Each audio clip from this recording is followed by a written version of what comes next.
Hello, good morning students. जैसा कि आप लोग मैग्नेटिक फील्ड पढ़ रहे हैं और मैग्नेटिक फील्ड में भी आज का जो टॉपिक है वो है साइक्लोट्रॉन। बहुत ही इम्पॉर्टेंट टॉपिक है। वैसे तो ये क्या कहते हैं डिलीट हो गया है, लेकिन डिलीट कुछ ना समझें इसको, क्योंकि इसी के बेस पर आगे जो चीज़ें हैं तो इसको समझना जरूरी है और कर भी लीजिए। ठीक, देखिए साइक्लोट्रॉन बहुत ही इंपॉर्टेंट है, वेरी वेरी इंपॉर्टेंट। इससे पहले मैंने जो टॉपिक पढ़ाया था आपको, मैंने उसमें बताया था कि जब भी कोई आवेशित कण चुंबकीय क्षेत्र में प्रवेश करता है लंबवत, तो क्या होता है, वृत्ताकार मार्ग में गति करता है। वही पूरी प्रोसेस यहाँ लगेंगे। जो सारे सूत्र हैं, V निकाला था, W निकाला था, T निकाला था, R निकाला था, सारी चीज़ें यही आप लिखेंगे। इसमें हम आज नहीं लिखाएंगे, केवल आपको समझा दे रहे हैं।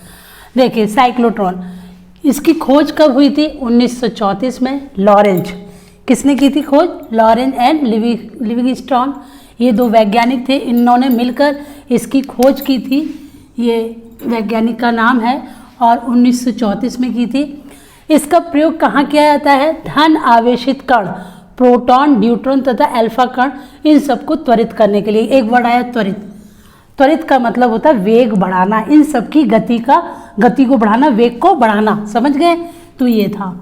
इसके बाद सिद्धांत। अब देखिए इसमें दोनों क्षेत्र, आप लोग इलेक्ट्रिक फील्ड और मैग्नेटिक फील्ड दोनों पढ़कर आए हो। ठीक, तो इलेक्ट्रिक फील्ड और मैग्नेटिक फील्ड इसमें दोनों काम करेगी। कैसे? ये इसी सिद्धांत पर कार्यरत है। जो वैद्युत क्षेत्र हम लोग लगाएंगे यहाँ पर, वैद्युत क्षेत्र। ठीक, तो वैद्युत क्षेत्र क्या करेगा?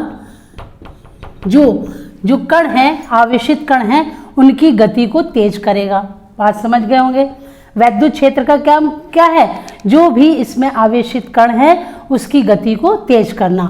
और चुंबकीय क्षेत्र आप जानते हो, जब भी चुंबकीय क्षेत्र तल के लंबवत लगता है तो पिंड को वो कैसे घुमाता है? वृत्ताकार मार्ग में। तो चुंबकीय क्षेत्र उस पिंड को वृत्ताकार मार्ग में घुमाने का कार्य करेगा। बात समझ में आ गई? अब आपको सिद्धांत समझ में आ गया होगा, खोज समझ में आ गई, प्रयोग समझ में आ गया, सिद्धांत। अब देखो इसमें इसकी रचना आप लोग जान लीजिएगा। रचना क्या है मैं इसमें समझा दे रही हूँ। पूरी रचना के बारे में आपको पूरा डिटेल बता दे रही हूँ कि इसमें देखिए मेरी बातों को सुनेंगे और उसको लिखेंगे अपनी कॉपी में। इसमें डी आकार के दो धात्विक खंड लगे होते हैं। ये डी आकार के दो धात्विक खंड होते हैं और ये किस में? चुंबकीय क्षेत्र में रखा जाता है। और जो चुंबकीय क्षेत्र वो कैसा? तल के लंबवत लग रहा है। इसमें एक दोलित्र लगाया जाता है और दोलित्र का काम क्या है? इसकी आवृत्ति। दोलित्र का काम क्या है? मतलब जो प्रत्यावर्ती धारा स्रोत है वो ये दो बिंदुओं पर धारा उत्पन्न करेगा। मतलब ठीक है, तो जब ये धारा देगा तो ये वैद्युत क्षेत्र उत्पन्न करेगा। इसका काम ये है।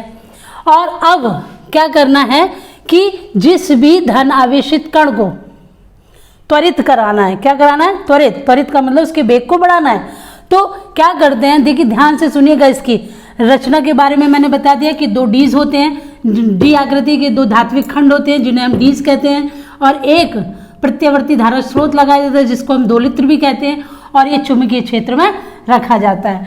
अब देखो इसकी कार्यविधि क्या है?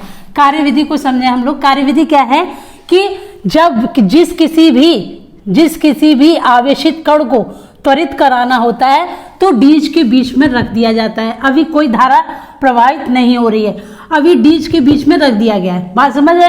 ठीक, डीज के बीच में रख दिया गया। अब हम क्या करेंगे कि यहाँ पर मान लीजिए ये मैंने रखा है यहाँ पर, और यहाँ पर प्लस, ये माइनस। मैंने इसमें धारा दे दी है तो इस पर प्लस आवेश आ गया, इस पर माइनस आवेश आ गया।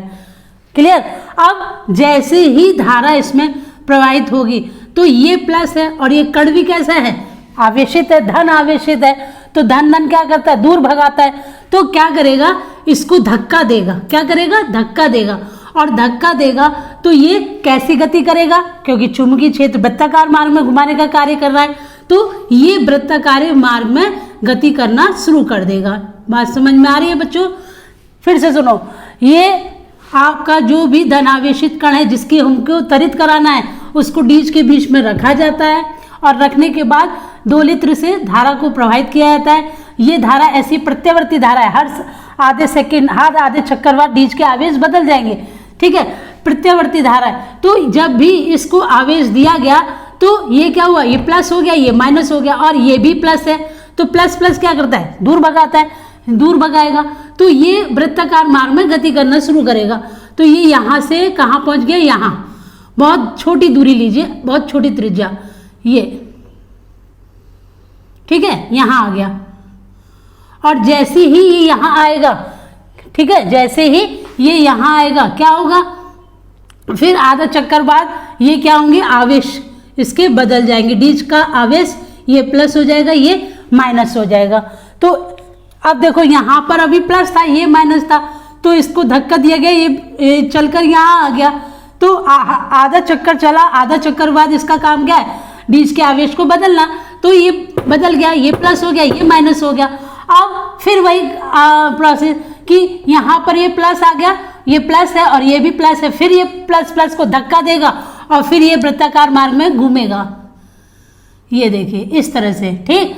अब फिर ये प्रत्यावर्ती धारा स्रोत का काम क्या है, हर आधे चक्कर बाद डीज के आवेश को बदल देगा, ये प्लस ये माइनस, ठीक, फिर ये धक्का देगा। तो ये प्रोसेस इसी तरह से लगातार चलते रहेंगे, ठीक है। और जब इसका पूरा आवेश पूरा हो जाएगा तो यहाँ एक एग्जिट खिड़की लगी रहती है, जिसकी सहायता से एग्जिट विंडो जिसको बोलते हैं, उसकी सहायता से ये बाहर निकल जाता है। तो इसी प्रकार ये अपनी गति को त्वरित कराता रहता है और कार्य करता रहता है, ठीक है। तो ये इसकी क्या थी, कार्यविधि। और पूरा ये आप स्ट्रक्चर को पूरा अपने विस्तृत वर्णन में पूरा ढंग से अपनी कॉपी में इस पूरे टॉपिक को लिखेंगे साइक्लोट्रॉन, और लिखने के बाद व्हाट्सएप पे जो आपका ग्रुप है उसमें सेंड करेंगे कि आपने कैसे लिखा है। स्टेप बाय स्टेप लिखेंगे। पहले आप क्या लिखेंगे, इसके खोज के बारे में बताएंगे, फिर प्रयोग बता देंगे, फिर सिद्धांत बता देंगे, ठीक है, फिर इसकी कार्यविधि बता देंगे, लास्ट में ये 2 लित्र के बारे में बता देंगे और ये फिगर बनाएंगे। आपको ये टॉपिक समझ में आ गया होगा, ठीक। इसके बाद नेक्स्ट मिलते हैं आपसे अगले वीडियो में एम्पियर के परपति नियम, वेरी इंपॉर्टेंट। तो थैंक्स फॉर वॉचिंग।